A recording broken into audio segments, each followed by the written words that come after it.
Егер сізге өмір туралы терең ойлар, адам мінезі, қарым-қатынас, даналық сөздер және мотивациялық әңгімелер ұнаса, терең сырлар YouTube арнасына жазылыңыз. Бренд қалыптастыру.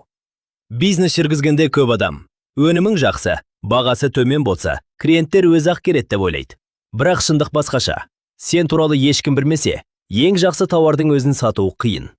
Ху Сюэйен айтқандай, бизнес алдымен атақ пен дәлелді қажет етеді. Атың шықса, саудаң қызады. Байлық та толассыз келе бастайды.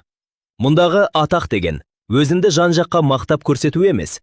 Оның мәні нарықтың сені танып, есте сақтап, саған сенуі.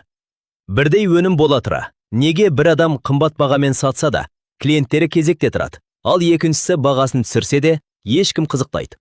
Көп жағдайда айырмашылық өнімде емес, ықпал мен сенімде. Қазіргі заманда жақсы өнім өзі-ақ сатылады деу жеткіліксіз.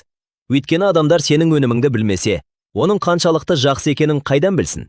Сондықтан кәсіпкер кек жақсы өнім жасауды ғана емес, бренд қалыптастыруды, жақсы бедел жинауды және өз өнімін дұрыс танытуды да үйренуі керек. Алдымен адамдарға өзіңді көрсет, сонда олар сені таңдауға мүмкіндік алады. Алдымен олардың сеніміне ие бол, сонда бизнес өзіңді іздеп келе бастайды.